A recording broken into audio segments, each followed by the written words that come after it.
যারা ব্যস্তের টিকিট বিক্রি করে সেই ব্যস্তের টিকিট বিক্রিকারী দলকে নিয়ে তোমরা একটা ষড়যন্ত্র করছো। এই এনসিপি একটা অনিবন্ধিত দল, যেই দলের কোনো নিবন্ধন নাই।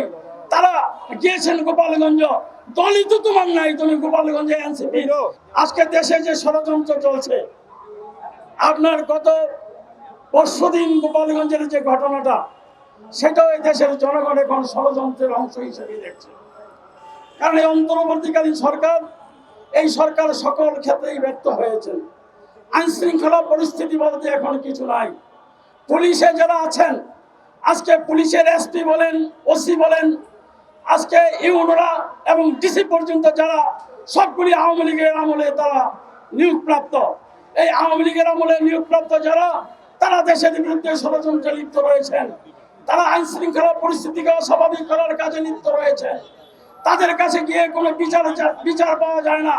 তাদের সামনে মানুষ যদি পিটিয়ে হত্যা করা হয়, তারা কোনো ব্যবস্থা নেয় না। কারণ তারা চায় এদেশে একটা অরাজক পরিস্থিতির সৃষ্টি হয়ে, আইন শৃঙ্খলা পরিস্থিতির অবনতি হয়ে দেশে অন্য একটা ব্যবস্থা চালু করার জন্য তারা চায়।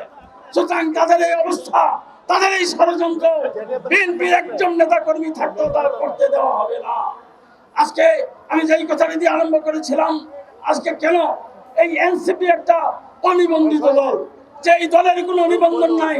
তারা গিয়েছেন গোপালগঞ্জ, দলই তো তোমার নাই, তুমি গোপালগঞ্জে এনসিপি। আজকে সারা বাংলাদেশেই তো তোমাদেরকে একই অবস্থা করতে পারে। ছাত্র জনতা তোমাদের সাথে এখন নাই, তা প্রমাণ করে দিয়েছে বিভিন্ন জায়গায়। তোমরা যখন যাও মিটিং করার জন্য, তখন তোমাদের পিছনে 50-60 জন তোমাদের লালিত পালিত ব্যক্তিদের ছাড়ার কেউ থাকে না। তাই আজকে তোমরা এগুলি করছো।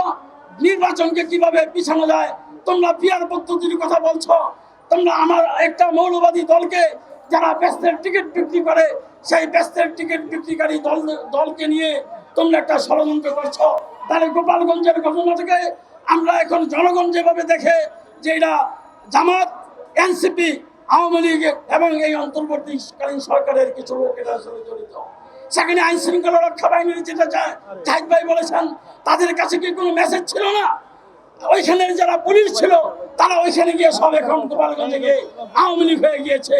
সুতরাং জামাত আজকে যেভাবে এই দেশের বিরুদ্ধে ষড়যন্ত্রে লিপ্ত রয়েছে, জামাত শিবির চক্র এবং এনসিপি তারা একটা ধূম্রজাল সৃষ্টি করতে চাচ্ছে, আমরা সেই সুযোগ দেব না।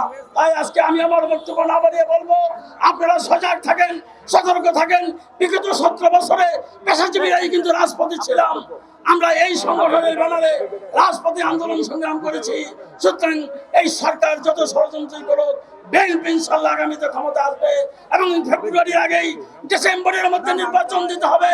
সেই নির্বাচনে বিএনপি সংখ্যাগরিষ্ঠতা সিট অর্জন করে ক্ষমতায় আসবে, সরকার গঠন করবে। আমাদের নেতা তারেক রহমান প্রধানমন্ত্রী হবে, দেশে সুশাসন প্রতিষ্ঠিত হবে।